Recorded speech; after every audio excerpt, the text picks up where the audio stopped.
Now at 6, this is Fox 61, Connecticut's news station. Right now at 6 on Connecticut's news station, snow coming our way tonight. Something we haven't seen much of so far this winter. Good evening. Thanks for joining us here on the Fox 61 News at 6. I'm Ben Goldman. And I'm Jen Bernstein. We are in a weather watch alert tonight for that snow that is headed our way. We have live team coverage for you this evening, from the roads to your home to the preparations to keep everyone safe. So to kick off the news at 6, we're going to go to meteorologist Ryan Breton for a look at the timing of all of this. Hey, Ryan. Hi, Jen and Ben. This is the first statewide snow event of the season.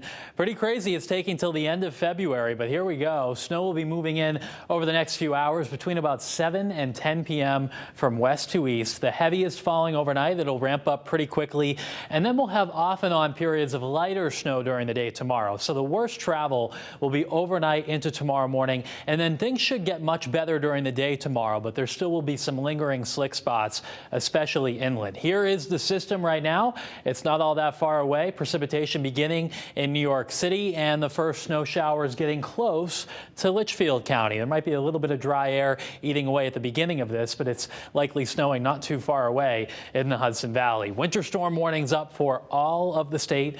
All 7 counties were all in this one. So we'll take you through it hour by hour. By 9 o'clock, snowing through the western half of the state, snow beginning in eastern Connecticut around 9 or 10. And then as we go through the night, that snow comes down heavily overnight into early tomorrow morning. Then during the day tomorrow, it tends to lighten up, but we'll still have periods of snow through the day, particularly inland. And this is where there may still be some minor accumulation into the afternoon. It will warm up at the shore, so not much accumulation during the day there.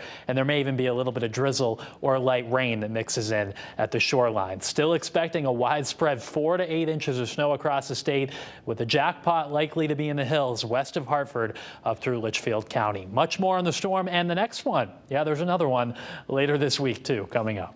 We're making up for it, Ryan. All right, thank you. As Ryan said, that impending winter storm just a couple hours away here, and state agencies are now gearing up to try and keep you safe. Fox 61's Matt Karen explains the plan officials have in place. Well, behind me is a massive mountain of road salt, and the DOT hasn't had to dip into it much all season long.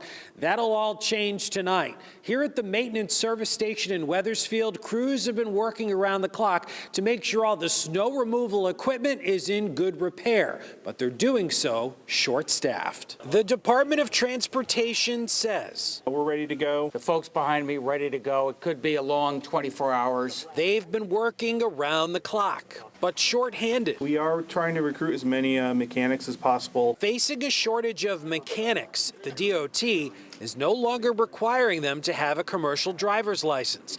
That's in order to deepen their talent pool. The agency is also facing a 14% plow driver shortfall. Still, DOT is able to muster 920 drivers and leveraging 600 vehicles to clear the roads in short order. We've gone out and we'll be continuing to pre-treat the roadways with the brine solution. The DOT will, of course, be working in concert with the state police, who say they are expecting an increase in service calls. Whenever your windshield wipers are on, make sure your headlights are on. Just drive slow it down immensely. Our troopers will be out there. We adjust patrols accordingly. The main message from the governor was a familiar one: don't crowd the plow. Give them room. Stay safe, stay home, let them do their job. And if you don't have to be at work tomorrow morning, give a little extra time. And while the DOT and state police will be doing their part to keep you safe on the road, we here at Fox 61 will be doing our part to provide you with an accurate forecast, as well as a live look at traffic conditions all morning long, with live team coverage across the state from 4 to 11 a.m. Reporting here at the DOT maintenance facility in Wethersfield, Matt Karen, Fox 61, Connecticut's news station. All right, Matt, thank you very much. And while parts of northern Connecticut have had plowable snow so far this season, for those who live in the southern part of the state, this upcoming storm is really their first this season. Fox 61's New Haven County Bureau reporter Julia LeBlanc spoke with emergency officials about how they're getting ready. She joins us live now. Julia, they're taking this pretty seriously in the Elm City, right? They absolutely are. The emergency services director tells us that this is an all hands on deck situation for tonight and leading into tomorrow morning. He says that they always over prepare for situations like this so that they never under deliver. We look at everything here. We look at wind chill factors, we look at heat index, whether it's a summer storm or a winter storm. Rick Fontana and his team at the Emergency Operations Center are getting ready for their first snowstorm of the season. This technology helps them know exactly how to respond. That tells me that we've got to have at least 40 trucks on the road, so that will be our big Class 8 trucks. We'll bring in our outside contractors. DPW crews have already been busy pre-treating the roads. They'll go home early and rotate shifts throughout the night, making sure all 818 streets are covered. When we look at this, it's all based on making sure that we have the right staff. But they need your help too to keep everybody safe. A first snowstorm creates issues because people forget. One of the most common items are the shovels. We have a couple thousand shovels on stock. Didn't sell too many this year, but we're selling a ton today. David Katz is the owner of Goody's Hardware, which has been open for 90 years.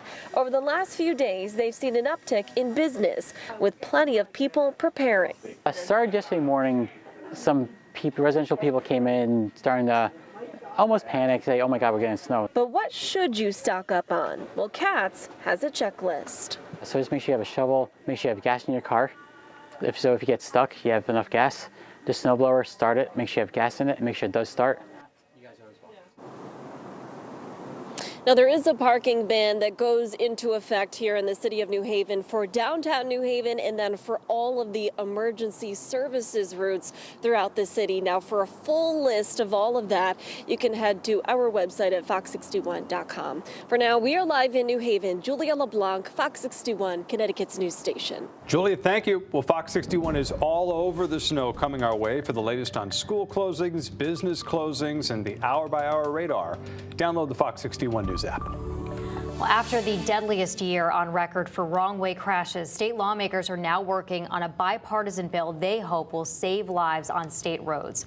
It's an effort the state didn't come up with on its own, but something the National Transportation and Safety Board is urging states to take on as a key priority. Fox 61's Samaya Hernandez live outside of the state capitol to explain it to us. Samaya. Jen, this is something that has been priority for the NTSB for 10 years now. Today, an official from Washington zoomed into a public hearing today to urge people here in Connecticut to follow Utah's lead. The 2023 legislative session kicking off on a tragic start when a wrong-way driver hit and killed Middletown Representative Q. Williams. The wrong-way driver who hit Williams was impaired, as is the case in 80% of wrong-way crashes. If we can reduce the amount of people who are driving drunk on the highways, then we're going to reduce the amount of wrong-way crashes that happen here in Connecticut. In an effort to stop drunk drivers from entering exit ramps at night, the Transportation Committee pushing a bill that would lower the blood alcohol content required for driving under the influence from 0.08 to 0.05. NTSB's Thomas Chapman testifying Tuesday from Washington. 0.05 or lower. So far, amongst leadership, we do support the concept. Lawmakers also want to expand a pilot program that has 17 wrong-way detection systems with the latest camera, lighting, and police notification technology planned. 10 ramps are set up, 7 awaiting parts for completion. But that's just a small fraction of the 236 ramps deemed high priority by state transportation officials. And we need more countermeasures in place. Utah became the first state to lower its BAC in 2018. Now Connecticut looking to be second, hoping the move changes behavior. It's almost like Russian roulette with people who think that they are going to be safe, that they're just a little bit buzzed. Compounding that issue of impaired driving is the fact that we've now legalized marijuana, and there is really no threshold to test for it. And officials say that the move to lower the BAC in Utah did not negatively impact alcohol sales or tourism. We're live outside of the state capitol. Samaya Hernandez, Fox 61, Connecticut's news station. Samaya, thank you. New tonight, one person was hit and killed on I-91 southbound late last night. Police say that a man was in the right center lane when he was hit by 3 cars just before midnight. He was pronounced dead on scene. Their identity hasn't been released as of this time. None of the drivers were injured. Police are now investigating what the pedestrian was doing on the highway. Well, also in New Haven, an 18-year-old woman is in critical condition tonight after being hit by a car early yesterday morning. Police saying several pedestrians allegedly ran across the street while the light was green for traffic at the intersection of Elm and York Streets just after 1 a.m. That's when the 18-year-old was clipped by one car before being hit by another. Both drivers stayed on the scene and are cooperating with police. Police say her injuries are serious and may be life-threatening. Police say the two cars were shooting each other in the Elm City this morning, prompting nearby schools to lock down for some time. Police say several rounds were fired on Lawrence Street. Wilbur Cross High School, Booker T. Washington Academy, and East Rock School were all put on lockdown as police investigated. No reports of anyone being shot, but police did find an Acura believed to be involved with numerous bullet holes. The cars were reported stolen out of Hamden. No word on any suspects tonight. Today, about 150 Stone Academy students showed up for a career fair in Hartford. The fair comes after the for-profit school suddenly shut down, leaving nearly 900 students, mainly future nurses, without a plan to finish their education. On this day, students got to browse several booths that ranged from other nursing schools where they can potentially transfer their credits to meeting with officials from the Federal Department of Education to talk about their loans and financial aid. It was organized by the State Office of Higher Education. I talked to a woman. She left her son, who's critically ill, at a hospital today to come down and figure out what her options are. She feels like she's inches away from graduating. She really wants to become an LPN, but she's so fed up and so frustrated she doesn't know what she's going to do. So in some regards, this was beneficial, so at least she has, a basis for what options may or may not be. The Office of Higher Ed hopes to have all student records scanned and handed over to a third party for an audit by the end of the week. Also, the State Attorney General began his separate investigation into potential unfair trade practices at Stone Academy. Tomorrow, the fair will delay opening until noon because of the winter weather that's headed our way. Still to come here on